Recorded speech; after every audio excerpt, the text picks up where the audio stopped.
Programa Prime Leads, um oferecimento JC Gestão de Riscos. Qualidade tem nome.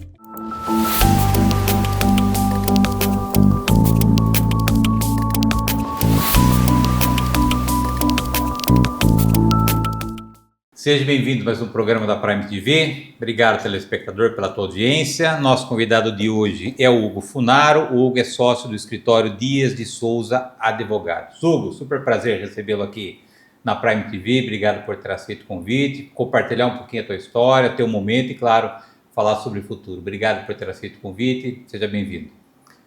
Prazer meu, Luciano. Obrigado pelo convite. É uma honra aí estarmos presentes no seu programa aqui para discutir um pouquinho de direito. E falar de direito tributário, né? Falar de direito tributário no Brasil é um desafio enorme pelo próprio contexto do nosso país, né, Hugo? Como é que você iniciou a tua jornada nessa trajetória, especificamente na área tributária, e qual é a leitura que você faz desse cenário atual do nosso país? Bom, eu comecei aqui já faz, que eu estou no tributário, vai fazer quase 30 anos, né? Eu comecei aí como estagiário, né, de Direito, ainda no terceiro ano da faculdade, e a faculdade, você sabe, né, Luciano, a gente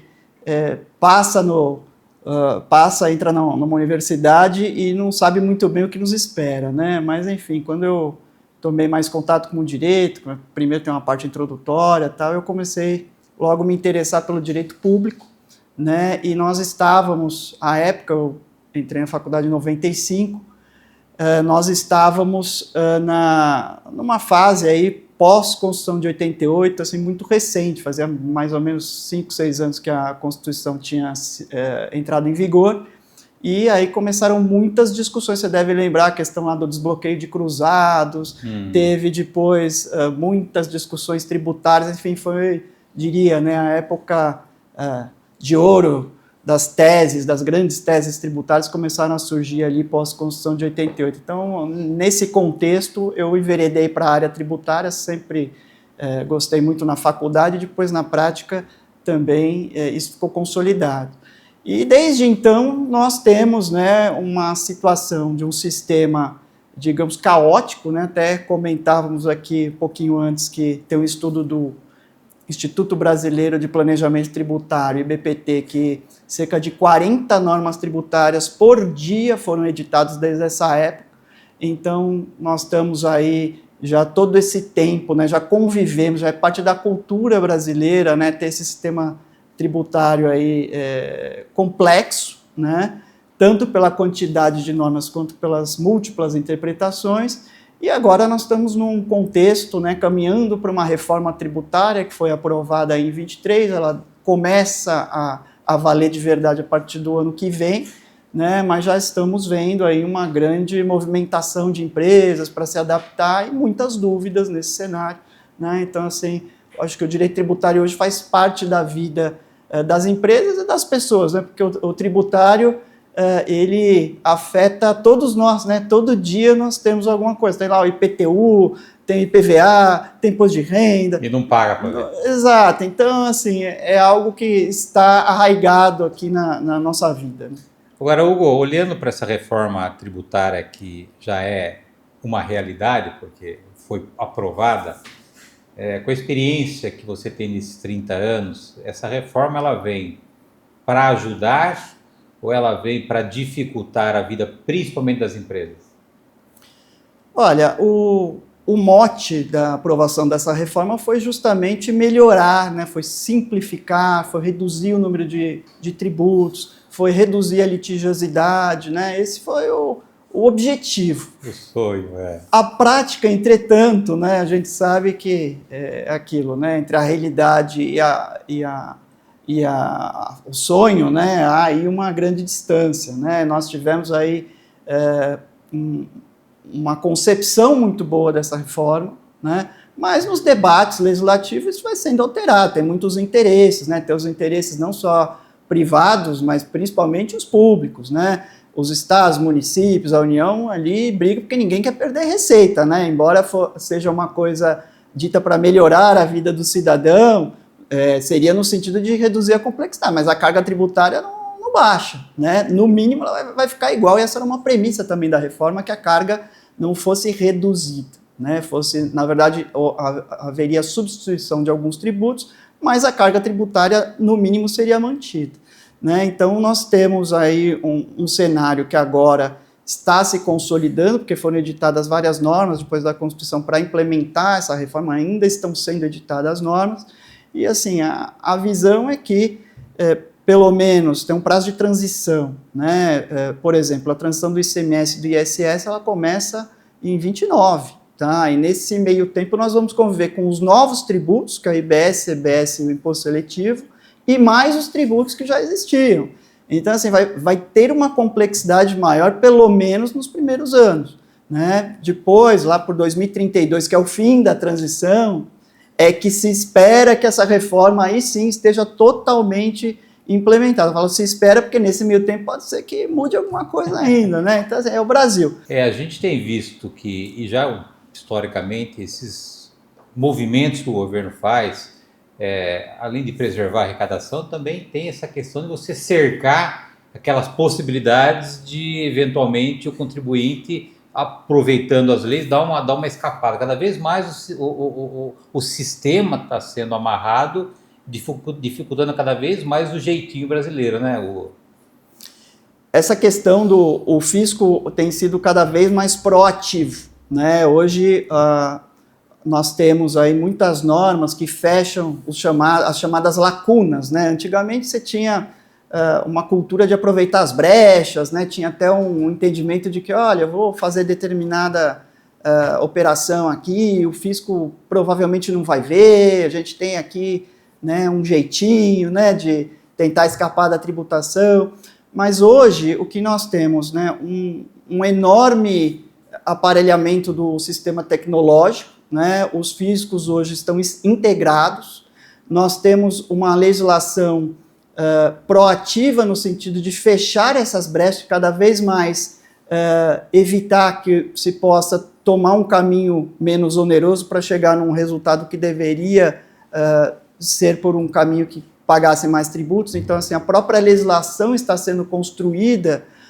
para evitar essas vantagens, né, que seriam aí os planejamentos, chamados planejamentos, né? Hoje se fala a palavra planejamento, né? Hoje ela tem até às vezes um conteúdo pejorativo, né? Fala um planejamento para não pagar tributos, como se fosse uma coisa ilegítima, né? Algo que no passado às vezes era viável, hoje não é.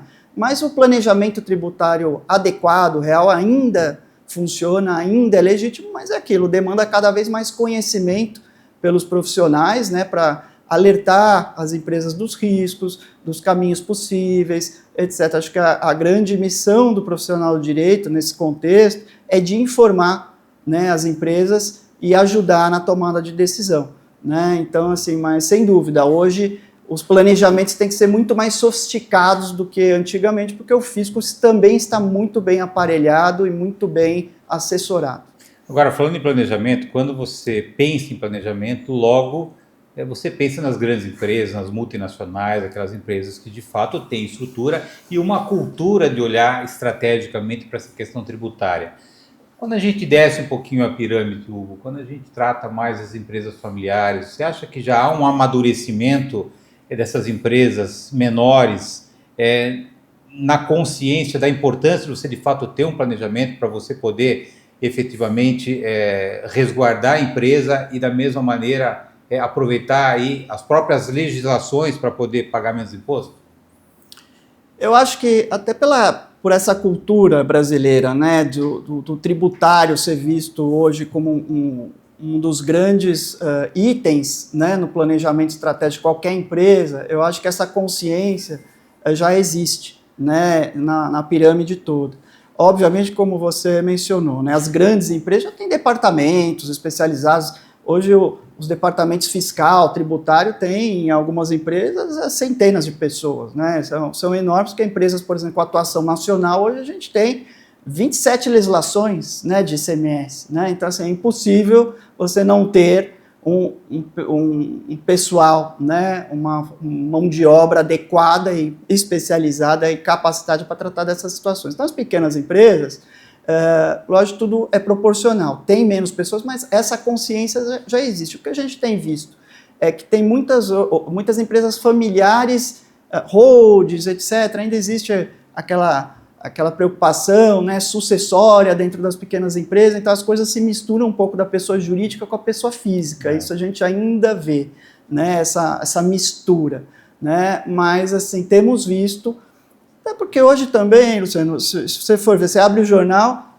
tem colunas que falam de direitos, tem colunas que falam de decisão do Supremo, do CARF, etc., né, hoje já tem essa cultura, então tem a preocupação até dos pequenos empresários de fazerem um planejamento adequado, mas sem dúvida ainda tem espaço aí para aprimorar e para sempre melhorar, né, o planejamento dessas pequenas, médias empresas. Ok, Hugo, eu vou pedir a tua licença para um rápido intervalo. Na volta nós retomamos aqui o assunto com o Hugo Funaro. O Hugo é sócio do escritório Dias de Souza Advogados. Nós voltamos no instante.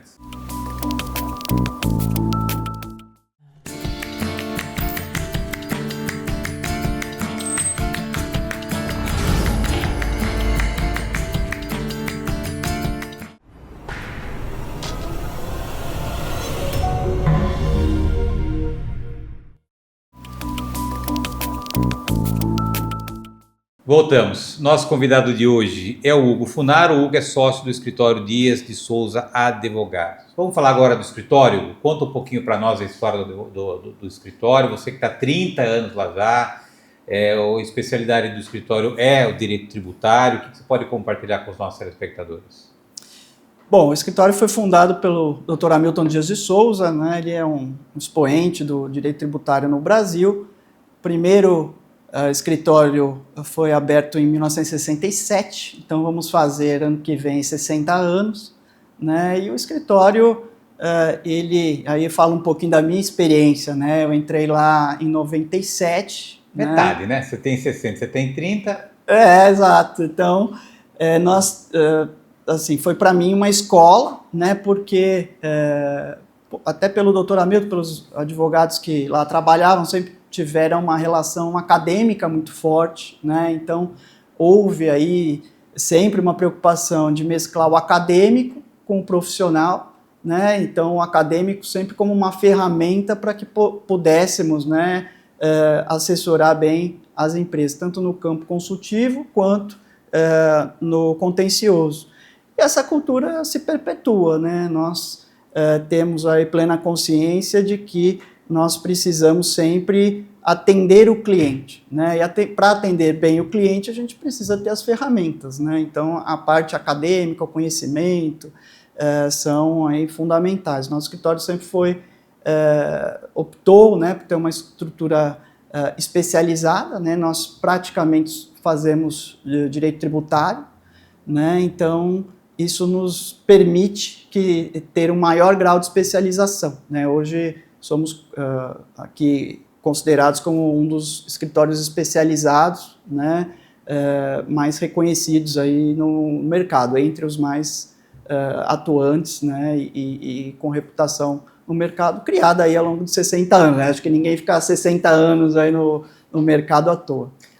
Voltando agora para o contexto tributário brasileiro, a gente vê um componente muito forte político nessa discussão, que transcende a questão técnica, né? A questão, por exemplo, do ICMS, que está sob jurisdição do Estado, né? Como é que você faz essa leitura, você que é um especialista nisso, Hugo? O quanto a política hoje, ela determina esse emaranhado todo de tributo que o Brasil hoje vive hoje, que muitas vezes amarra o próprio desenvolvimento do Brasil, uma vez que onera aquele que gera o emprego, que é o empreendedor? O tributo, na verdade, é um efeito das políticas, né, econômicas, sociais, etc., de cada governo, né? O que nós temos visto aí no âmbito da União recentemente é que há um gasto muito alto, né? E como que faz, né, para poder ter recurso? Tributa-se, né? Então, nós temos visto aí no âmbito da União um aumento muito grande aí dos tributos. Eu comentei há pouco da reforma tributária, que é a reforma do consumo, né, que a tendência e o discurso é que seria mantida a carga anterior, mas nós temos visto, principalmente aí no plano do imposto de renda, pessoa física, jurídica, né, muitas discussões para aumentar para alguns segmentos, a pretexto de reduzir para outros, né? Tivemos aí a correção da tabela da pessoa física, mas ao custo também de um aumento grande aí para outros segmentos, né? E isso tudo indiretamente acaba mexendo, né, com a economia, né? Você está transferindo, no frigir dos ovos você está transferindo o recurso do privado para o público, né? Isso nós temos visto cada vez mais. E o mesmo acontece no âmbito dos estados. Os estados também precisam aí dos recursos para as políticas públicas, e nós temos aí uma concorrência, né, entre os estados, entre eles próprios, né? Tivemos aí a famigerada guerra fiscal do ICMS e tal, que até a pretexto disso que a reforma tributária também veio a criar mecanismos com tributação do destino e outros para evitar que isso ocorra, mas temos também a concorrência entre os estados e a União, porque assim, tem um limite do suportável, né, pelo privado, né? Então nós temos vários entes ali competindo para abocanhar um pouco mais ali, né, das receitas aí da economia, né, de bens, serviços e das próprias ações das pessoas, né? Temos aí o ITBI, o ITCMD, né? Devemos ter uma reforma aí do ITCMD próxima também para aumentar o ITCMD, né? Ou seja, nem quando o sujeito morre, ele para de pagar tributos, né? Ele deixa aqui um tributo para ser pago pelos herdeiros. Então, assim, essa carga tributária, ela acaba, hoje o Brasil está num nível próximo dos países da OCDE, né? Cerca de 34%, que é a média da OCDE, o Brasil está com 32% por aí, tá? Maior que os outros países da América do Sul, né? Então, assim, acaba, de alguma forma, sendo sufocante, né? A gente trabalha para, né, pagar tributos aí em tudo, né? E não temos a contrapartida, né? A gente fala da OCDE, o Brasil tem uma carga tributária parecida com os países da OCDE, que são países desenvolvidos, porque lá os serviços públicos são muito mais eficientes que aqui, né? Então a gente tem uma carga tributária altíssima, mas o retorno não vem, né? Segurança, educação, né? Saúde, enfim, a gente, além de pagar os tributos, também tem que pagar coisas que a rigor o Estado deveria nos proporcionar. Então, enfim, essa é a situação do Brasil e é aquilo que você falou, né, Luciano? Acaba, de alguma forma, desestimulando o empreendedorismo, né? Além disso, temos a taxa de juros do jeito que está, enfim, as coisas estão muito ligadas, mas eu diria que a tributação é um componente muito importante, né, para esse planejamento das empresas, para a situação das empresas e até para viabilizar ou inviabilizar determinados negócios.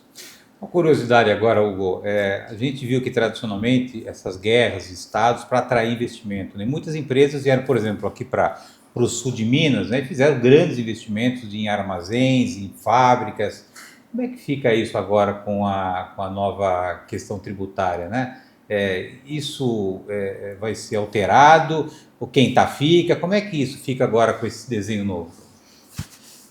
A questão da guerra fiscal do ICMS, nós, inclusive, trabalhamos muito, né, nessa questão, porque sempre entendemos que é legítimo que determinados estados concedam incentivos, porque é a forma de você desenvolver a economia desses estados. Tem muitos estados, principalmente nas regiões menos favorecidas, em termos de mercado de trabalho, de mercado de consumo, etc., que se não fossem os incentivos, não teriam determinados investimentos. Temos aí montadoras que foram para a região norte, nordeste, e que certamente não iriam para lá se não fossem os incentivos. Então, incentivos tiveram e têm ainda, a nosso ver, um papel muito importante, né, para o desenvolvimento equilibrado do país, que é um princípio constitucional, né? Então, quanto a isso, nós não temos nada a reparar. A questão é que houve, aí, em 2017, a edição de leis, enfim, uma lei complementar e outras normas que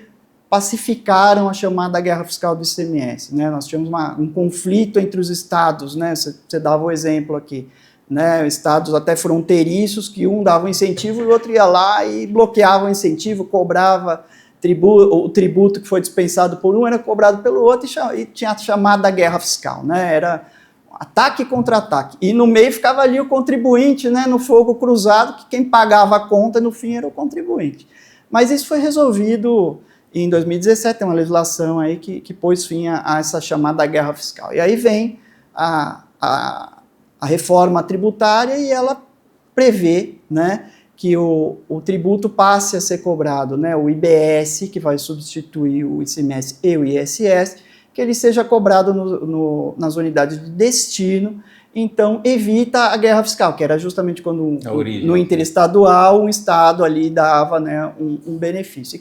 E fala, pô, mas e agora? Como fica essa necessidade de desenvolver os estados menos favorecidos?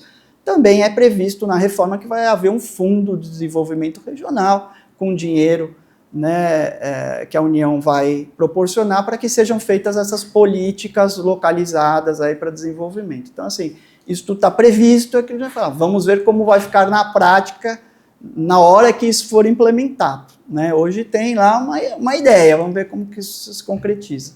E mais desafiador do que as mudanças é a falta de informação, né? É o que a gente está vendo aí, um processo tão profundo de alteração do sistema tributário, que deveria estar alicerçado numa clareza, numa transparência. A gente vê que muitas vezes a gente não sabe para onde vai, né? Como é que você tem lidado com seus clientes preventivamente, considerando esse cenário nebuloso com tanta mudança pela frente?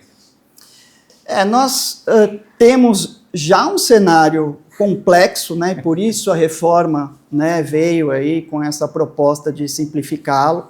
Nós temos muita demanda dos clientes em relação à parte preventiva, né? Porque eu diria assim, no tributário, né, que a gente tem pelo menos 3 grandes grupos, né? A gente tem o do planejamento no sentido de antecipar, né, a tributação que haverá em certas situações. Então a empresa ela faz um estudo prévio dos caminhos, dos riscos, das oportunidades para tomar a decisão de como seguir.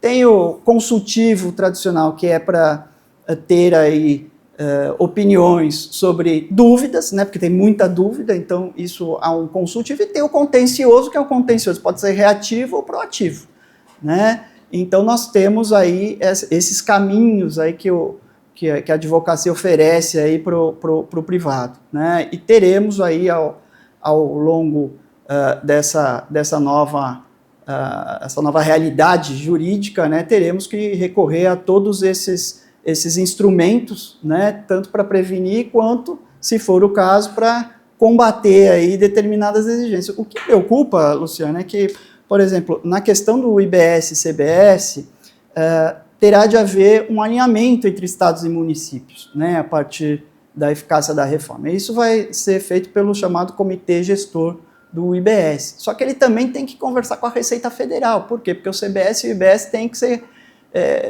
ser, eles são irmãos, digamos, tá? Isso foi concebido, está na Constituição. Então, aí entra aquela questão, pô, mas e se o fisco municipal tiver uma interpretação, o estadual tiver outra e o federal tiver outra ainda? Então, essas questões, ainda elas não estão equacionadas, a gente não sabe como vai funcionar na prática, né? Então, seja a interpretação oficial das normas, seja a situação dos contenciosos que poderão vir, isso tudo gera uma insegurança grande, né? Então, assim, nós hoje já convivemos com um ambiente de insegurança, tendo tudo separadinho, né? Tendo ali que olhar para os tribunais como decidem. Depois, com tudo junto, digamos, né? IBS, do Estado e do município, mais a CBS, que é da União, que tem que um conversar com o outro, deveria ter uma aplicação uniforme da legislação, como vai ficar? Né? Então, isso ainda para nós é uma incógnita, né? Não está totalmente regulado. Acho que esse ano deve vir alguma mudança ainda legislativa, talvez até no âmbito da Constituição, para falar como isso tudo vai ser pacificado, né? Quem que vai dar a palavra final? Né? Isso tudo ainda pende de decisão. Então, tem ainda uma incerteza no cenário. Um ano de emoção. Muitas emoções, eu diria. Hugo, super prazer ter te recebido aqui no programa da Prime. Parabéns pela trajetória, parabéns pelo escritório. Convite para que vocês estejam aqui no programa da Prime permanente, que vocês continuem aí ajudando empresas e podendo de alguma maneira trazer mais segurança aí para esses empresários que tanto sofrem aí com esse sistema, com esse emaranhado do sistema tributário brasileiro. Obrigado por ter aceito o convite. Obrigado, prazer meu. De novo, uma satisfação, alegria estar aqui com você. Estamos aí à disposição, sempre que você nos chamar, estaremos aqui para dar a nossa contribuição para a melhoria do ambiente de negócios. Obrigado, Hugo. Obrigado. Obrigado, telespectador, pela tua audiência. Obrigado por esse encontro semanal que nós temos aqui na Prime. Lembrando que o programa Inédito vai ao ar toda terça-feira, 9h30 da noite. Guardo vocês na próxima semana. Até lá. Programa Prime Leads, um oferecimento JC Gestão de Riscos. Qualidade tem nome.